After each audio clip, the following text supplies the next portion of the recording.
Hello there, ladies and gentlemen. 2019 marks 10 years since we did UBW, Ultimate British Wrestling, and these have been the Chronicles of UBW. But we're going to do something a little bit differently on this edition of the Chronicles. Whereas each episode so far has been quite a few topics, tonight is going to be the first of a few standalone episodes where we're just going to discuss one particular topic.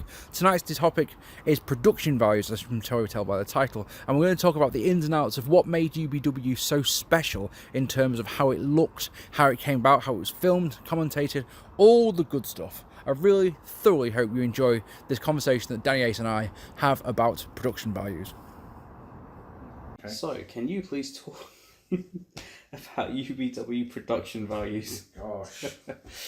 How about you go first on this one? Because I've got a big because I did all the editing of UBW. I've got a billion things I could talk about. Well, okay, right. The first thing I remember about watching, UBW or BBW as it was beforehand, was the fact that you guys had your logo, you had your opening package and all that stuff, and you treated it. The structure of it was treated like an actual show, so it wasn't just here is a match. You had the commentary done over the top, multiple camera angles. Obviously, like I said, the logos. You had the UBW. The one thing I wish was that the UBW logo was smaller. Really? Yeah, because you have it in the bottom right hand of the corner, and it was just like I thought it was a bit big because it became pixelated. Oh yeah, So I mean we're shooting in 240p anyway, so Really? so I mean it doesn't really make a difference. But yeah, I mean the effort that went on behind the scenes to make the show look like it was a proper show, a proper presentation of a show, whether it was wrestling or not. The editing, I think the music, putting everything together, the voiceovers, the commentary, the camera angles, it almost was like, okay, well, the wrestling was secondary in a way. Here's how we're going to format and structure our show. And I think a lot of effort went into that. And it kind of gets overlooked because a lot of people who watch backyard wrestling will obviously just watch it for the match and stuff. But when you watch the whole show back together, it's kind of like, okay, well, a lot of effort and time has actually gone into this. And I think that gets overlooked a lot. Because how long did you spend editing each show? So we would tape on the Saturday. Yep. And then what I'd do is I'd send everyone the raw files on the Sunday. Yeah. And it was normally I'd start editing on the Sunday evening because the show would always go live the following Friday. How many cameras were used? It depends. There are matches like the Salvation 4, for example, has got 3 cameras. Yep. But the majority of the time it's 2. And they were on mobile phones. We were on mobile phones, yeah. And then eventually we got cameras. I remember I brought my camera to... If you watch the majority of the footage, the clearer camera of the two is my Nokia N95, which had a 5 megapixel camera. There you go. And we thought, all that I did, there was no think about it. At the time, it was one of the best phones that money could buy. And it got a lot of use. Right, so it's an oxymoron, I know, but I wanted our backyard promotion to look as good as it could. Of course. So I've got, I had my rules, which I'll briefly try and go through here. So I had little things that I was just like, this is how we lay this down. And me and Pete and Dave discussed it. Prove it. The first BBW show, these are what I want. And I think they must have been good ideas because they stuck. So no live entrance music, for example. Don't want live entrance music. I'll dub it over. I know you'll feel stupid coming to the ring without entrance music. I remember that. I remember walking through and just like, it was annoying for me because the crowd that was there, obviously the other guys and stuff, they would sing John Cena's theme music, and I wanted like Pantera, something heavy, and of course every time you put it over, you can still hear them singing whatever the name of it, My Time Is Now, whatever the song is, and it pisses me off every time I watch one of my matches. It's just like, Ooh. Dun, dun, dun, dun. Dun, dun, dun, dun. Time is up, your time is up. You got to leave my time. But at the same time, you don't want to have a boombox playing tinny music. well, no. So so no live entrance music. I didn't want any live commentary. So as much as it will But you used to mark out on the camera, and you'd hear that over it. Yeah, like, that's one of the things. I would do it. Dave would do it. Johnny would do it. It's one of the things that I think that my girlfriend at the time, Lisa, I think she doesn't get the credit that she deserves because she had zero interest in wrestling. She didn't make a fucking peep. Even when her boyfriend's getting absolutely demolished in the ring, never made a sound. So yeah, no live commentary. Like I say, no live entrance music. Because I remember you marking out on certain spots, and then when you're doing commentary, you mark out again, and it's like an echo. Oh shit! Orton. Oh, there's a low blow. Johnny Magnum staggers over. Oh God! Oh shit! There's the punt. And it's like it's the same thing. But again, that's just part of it. That's I mean, on reflection, I probably could have used the audio from the second camera. At that point, but it's, that's hindsight, isn't it? So always multiple cameras. Yep, of course. You can edit out mistakes if there's multiple cameras. Do you remember in your tables match, which we'll be talking about at some point tonight, with Vendetta, when you suplex Dave onto the evil chair? The chair, yeah. And he's like, "Oh, that definitely isn't kayfabe." And there's a whole sequence which is probably on the screen right now, isn't it? Where Dave's just you see, we can laugh about that because it was never aired. So No!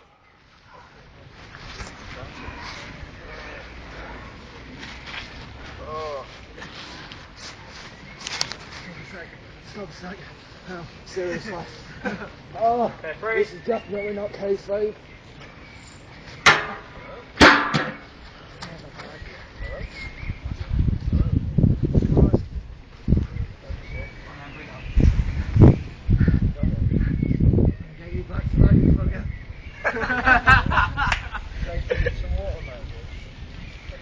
He needs a magic sponge.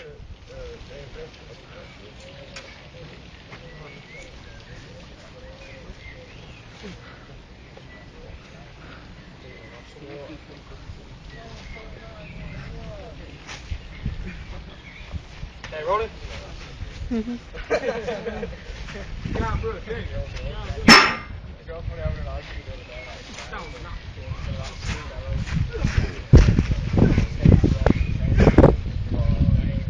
the Jack Daniels sign of doom to the head of Extreme Dave, and now Danny Ace with a suplex onto the chair. God damn, that's gotta hurt.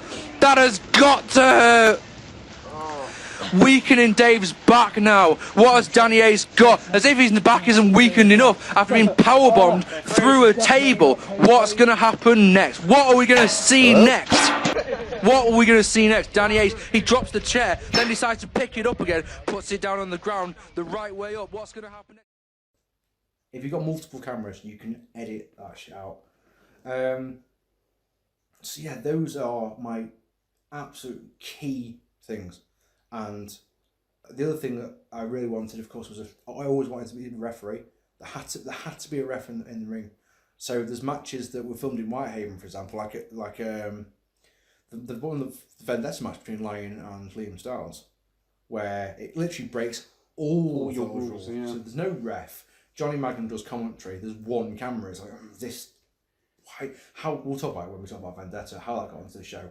No idea. Maybe not. It was the punt. And he's out. This could be over. Styles makes the cover. 1, 2, kick out at 2 by Andy Lyon.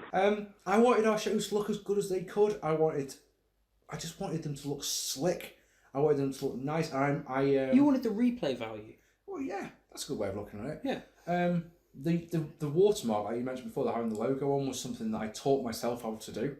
Because I use Windows Movie Maker, which you shouldn't be able to put a watermark on it. And I found this website that had loads of forums on it, and it taught you how to basically adjust the codes, and so you could have a watermark. One thing you can see on the screen right now, one of the things I was so fucking proud of our shows is that every wrestler for every single match that UBW did had their nameplate when they made their entrance. Yeah. Always look smart. Always different for the shows. And look at what you can see on the screen right now. The recall ones, yeah, they're all the same, but every free preview we put on had a different One. And credit to Swinbad for doing that. Exactly. Jonathan Swin, who came up with all the logos and everything. He did all of them, and that kind of gave it a bit of a a unique twist in a way, because I just wanted it to be different. You you wanted it to look good as well. You go and look at. If you look at backyard wrestling from that time, from 2009, it was one or two things. It was either all the things I just mentioned: one camera, live commentary, blah blah blah blah, your live entrance music with a little tinny boom box playing fucking the current fucking WWF music, or people made highlights vids of their matches and didn't put full things on. And that was something I was like, I'll put highlights at the end of the match, fair enough, but I think you should be able to see the whole match. And I think when you talk about production values as well, you have to think about the fact that, there was one moment for me which was quite funny, which is my debut match against Dave. Mm-hmm. When I come out first, and then Dave comes out, and Sir Arthur Hayes is doing commentary, and he says, oh, well, I guess Dave has to have an entrance video. And he was the only person who had one at that time, And then from that point, we all had entrance videos. Apart from K-Bar. K-Bar, because I've been doing the UBW archive, I know for a fact K-Bar never got one. Literally, it's the SNW logo and it comes out. That's it. And I don't understand why he don't. Christian J got one, but K-Bar didn't. No, but you know what I mean? Entrance videos as well. Yeah. And another thing was even, the title belt. Mm-hmm. That adds to it. Yeah, absolutely. It's all part of the package, isn't it? Although I must say, doing the archive, I'm loving how the entrances look now. Oh yeah, Because the way that we're doing them PWG style, so you've got the two things on the screen. Yeah. We can put on recall. We can put if it's from one of the freak views, you put that logo there. If it's a title match or we've got a match graphic for you can put that there as well. Because for half the UBW archive, I didn't bother doing that. I literally just cut the entrances off. So the first thing you see when the bell goes, and I always thought, like, come on, you're missing footage here. You're missing people. Everyone had their own entrances. Let's fucking use them somehow. But of course, it goes back to the copyrighted music. But as time went on in UBW, we started experimenting with different things. If you look at the I Quit match, that was the first one we used replays. Mm-hmm. Yeah. You added replays to it. Oh man, that's a really good point, because of course nowadays, I use Camtasia to do the archive editing, right? Yeah. It's a basic editing software. I've got it because I make videos for my job. We make basic videos for the business, but putting a replay on would be so fucking simple. A side-by-side replay or a replay within the screen. Because there's certain moments in the matches where you don't want to have to rewind it. No. So there it is. But with Movie Maker, that's not an option. No. So what I had to do with that match, in our I Quit match, I had to edit it completely, right? Before I put the commentary on, I had to send it to someone who had better video editing packages than me. Mm. They did the replays, put them on, and then sent it back to me so I could do the commentary. Yeah. So it probably added a week before it could go online. It also means that I have to trust someone with my footage, because they could have put it online as a spoiler and go, look, here's the match. Fuck you. So there was that. Yeah. We never did it again though, because it got negative. Was there any other matches that had that? Never. When we asked the fans on Ning, our website, I said, "What do you think of this?" And I don't know. Like, okay, fine, we won't do them again. I think also you mentioned Ning. I mean, talk about production values. The way that the shows were put together. I think it was unfortunate that in certain ways we had to split the show into pieces. Definitely, yeah. I think that hurt the show in a way, because it was like, okay, well, you can't watch it all as one. You have to wait and buffering and. I remember, you moaning about buffering and stuff. Oh, yeah. I mean, it's not something you want. You want to sit down and watch a show start to finish. No. You don't have to wait for that. I do like how I've got them now on the yeah, you've got them all as one thing. They're in a folder. They're split into matches, and that's just because it's easier to upload them. But you think if we were filming it now, it'd be 4K. God, and 4K. Yeah, you'd use tripods and stuff. If you watch this on my YouTube channel, so the videos that I did with Connor, for example, they're filmed in 1080p.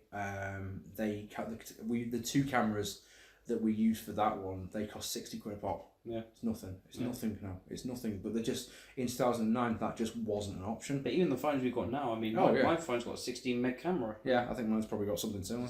We've got the same phones. I would hope so. I'm sat again. What's mine? But yeah, I mean, the thing is, obviously, we did what we could at the time. Mm-hmm. But I think like the effort that went into editing it was very much overlooked. It was more about everyone cared about the matches itself when people could have looked at the production. There's a notable shift. You mentioned when we started doing this one. There's a noticeable shift when the new year, when 2010 comes along. There's a notable shift because Alex Hart had a really good camera. So we filmed a lot of Addiction with his camera. Yeah. But then in one of those, that's brilliant. For Christmas 2009, I asked Lisa, my girlfriend, for a new camera. And bless her, she got me a camera that had an 8 megapixel camera. Oh yeah. And she put some thought into it because she got me a waterproof camera. And we're like, oh, this is going to be fucking great. And do you remember that Redemption or whatever it was when it rained? You could have done exactly. So if you watch the Addiction footage, I'll show you a perfect example of that on the screen right now. Here's Alex's camera, and here's the footage from my camera, and how fucking terrible the camera was. It was so rubbish. We did the best with what we had. We did the best we could, and I still think that the shows. It's obvious that they are. They weren't filmed last week. No, and it's obvious that, but they were not. We did the best what we could. I'm very proud of how our shows look. And some of the build-up packages we've got, for example, are really, really smart, and they tell a good story. And the music as well. We used to the tension build-up music or whatever you found. Exactly. And even if you look at the highlights packages, you look at things like Lonely Road of Faith. Yeah. Which was I thought that was a great end of year. It's a perfect wrestling song, isn't it? It is. It really is. I mean, I don't know if they used it in WWE. They probably did at some point, but yeah, they did. Yeah, they did. Talk to me about the voiceovers when you did commentary. How do you mean? Because you used to do the commentary in your room, right? Yeah, I used to do it in my bedroom. Yeah, I would. So it'd be the last thing I do. I get all the footage. Would you edit everything first? Everything was edited first, and then literally the commentary would be the last thing I do. And what I normally did is I put my laptop on my bed, and I had a handheld microphone. And what I'd normally do is pace up and down. Yeah. And I'd try, and it's a hard thing to do when you've already edited the show, and of course you were there live in person. But I tried so hard to make my commentary. Like I was watching the match for the first time, which is hard. Well, yeah. You like I say, you were there at the time. But you're watching it differently. Yeah, absolutely. But at the same time, you've also watched it when you cut it together, which of course, again, on Windows Movie Maker is fucking difficult because you say you've got two camera angles, you watch a spot from both angles and decide which one's best. So you've seen the match in microscopic detail. Yeah. So then to then have to do the commentary with, like I said, pretend you've never watched it before is difficult. And of course, you've got to. I think as Arthur Hayes, I was always on the side of the good guys. Of course. So I probably could have done with a colour guy. That's not a face thing to do. That brings over and over. Yeah. With me and Swilly and but no. Something I was going to ask you is obviously when you had your YouTube channel, when you did your wrestling reviews, all of them had an intro package. It had the you had your 10 years ago with you standing there and stuff. Did a big part of the influence on UBW from a production value come from the videos that you had made on YouTube? Because obviously you had your YouTube videos and you were very proud of the way that they were put together. Mm-hmm. Did a lot of that influence the way that you structured UBW's production? I don't think so. No, I think it's the other way around. I think that the things like that 10 years ago graphics, I think that all came later on. Because you remember you had graphics made and stuff, and you'd always have your that was much later on. You had that music and stuff. Yeah, that came later. I think it's a direct response from the stuff I'd done with UBW. I certainly think your YouTube videos went up in production value once UBW got going. Yeah, I agree with that completely. Yeah, because you cared about the background. You cared about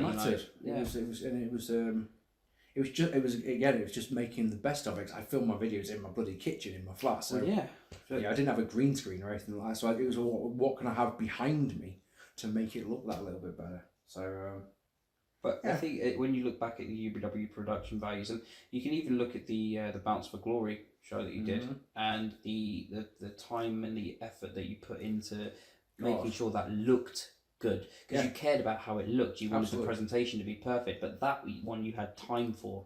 You could plan that, which we'll talk about later, obviously, when we get to Bounce for Glory. Just as one thing I can say is that took 3 months to go online. Yeah. If we filmed it in August, it went live in November.